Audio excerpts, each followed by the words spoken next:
प्यारे बच्चों, आज हम अपने सिलेबस की बहुत ही सुंदर पोयम एलिमेंट का अध्ययन करेंगे।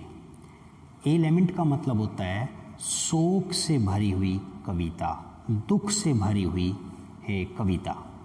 और इसको कंपोज किया है बहुत ही फेमस राइटर पी.बी. शैले ने, पी.बी. शैले के द्वारा। और पी.बी. शैले जो कि 1792 को जिनका बर्थ हुआ था और 1822 को उनकी डेथ हो गई थी, यानी कि 30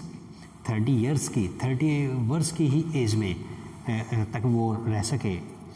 इनके 6 बहनें थी।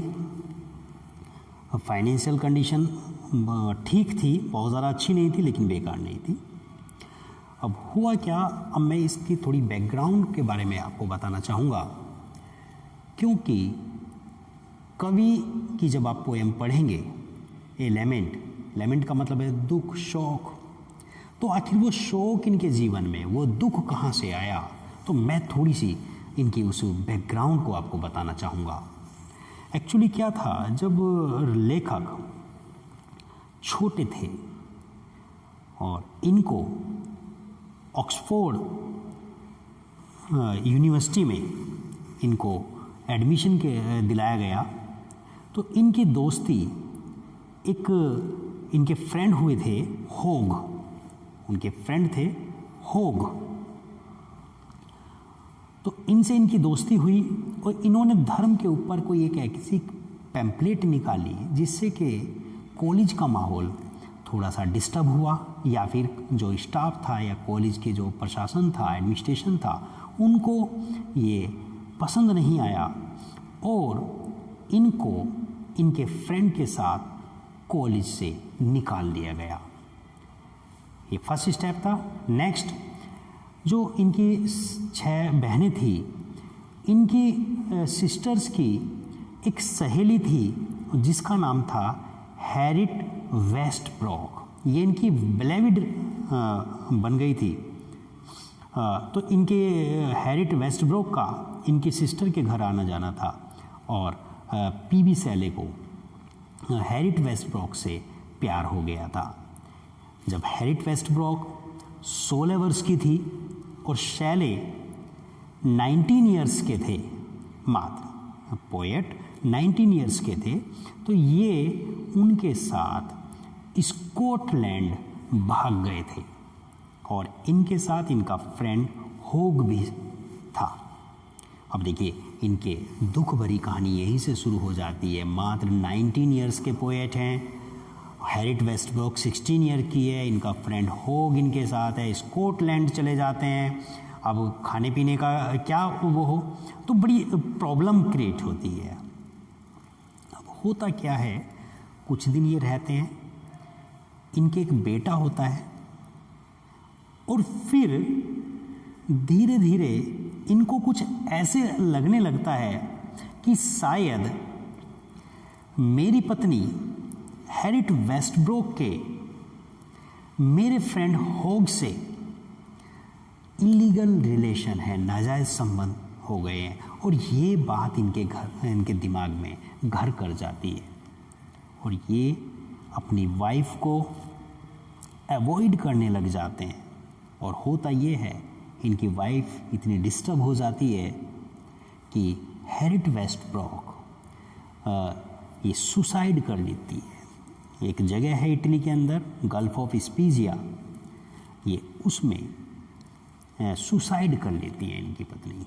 और बाद में फिर ये मैरी गॉडविन से शादी करते हैं। तो आप देख सकते हैं इनकी लाइफ 30 इयर्स की एज कितनी जो है डिस्टर्ब रही।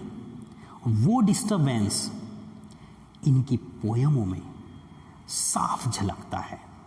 तो ये पोएम जो हमारी एलिमेंट है, ये कहीं ना कहीं उसी चीज़ को यहाँ पर दर्शा रही है। तो देखते हैं इनकी पोएम में क्या होता है। कह रहे हैं, ओ वर्ल्ड, ओ लाइफ, ओ world, O life, O time. जब ये पोएम एलिमेंट इन्होंने अपनी मृत्यु से कुछ समय पहले ही लिखी थी। शायद इनको आभास हो गया था कि मैं अब ज़्यादा दिन तक जीवित नहीं रह पाऊंगा। तो ये उसी चीज़ को यहाँ पर इंडिकेट करते हुए कह रहे हैं। और क्या कह रहे हैं? O world, O life, O time, ए दुनिया, ए लाइफ, ए समय, on whose last steps I climb, यानी कि आई क्लाइम, यानी कि मैं इस दुनिया में या समय के बिल्कुल लास्ट पायदान पर खड़ा हूँ, यानी कि मैं अपने जीवन के लास्ट पायदान पर हूँ। इनको ऐसा महसूस हो गया था। O world, O life, O time, on whose last steps I climb trembling, और मैं कांप रहा हूँ।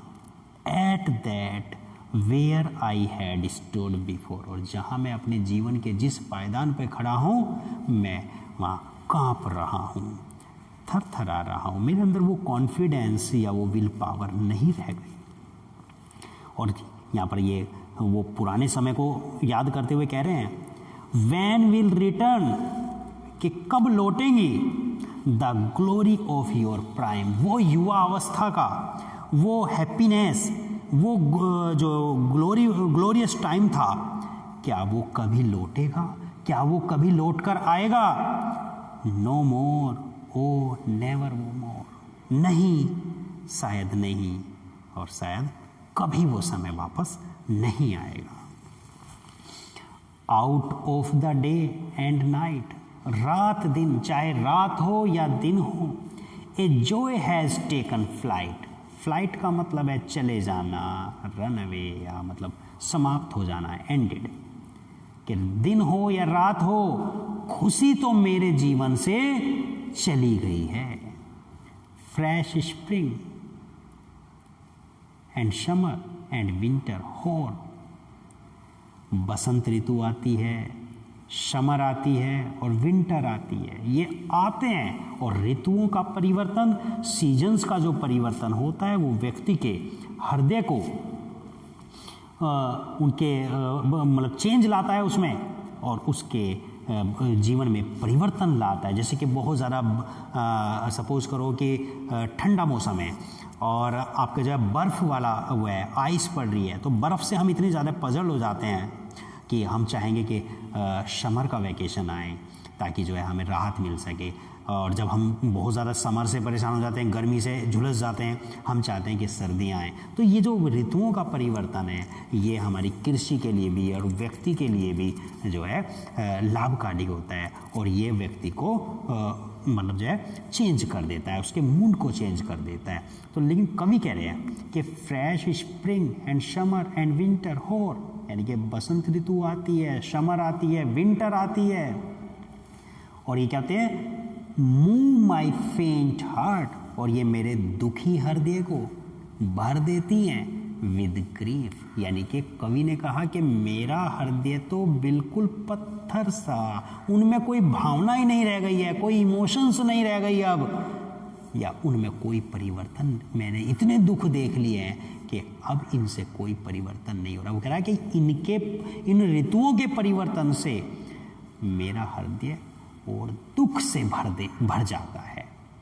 बट विद डिलाइट, लेकिन अगर मैं खुशी की बात करूं, मैं कोई सा भी मौसम आए, मेरा हृदय तो दुख से भरा रहता है।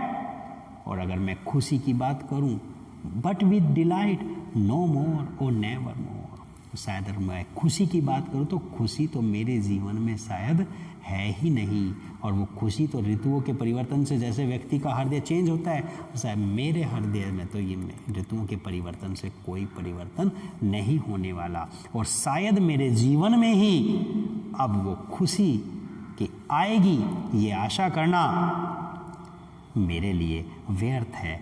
वो तो समय, वो खुशी का, वो हंसी खुशी का, वो डिलाइटनेस का, तो वो समय तो शायद मेरी ज़िंदगी में कभी आएगा ही नहीं। और दोबारा जल्दी दूसरी पोएम के साथ दोबारा मिलते हैं, और तब तक के लिए बाय बाय।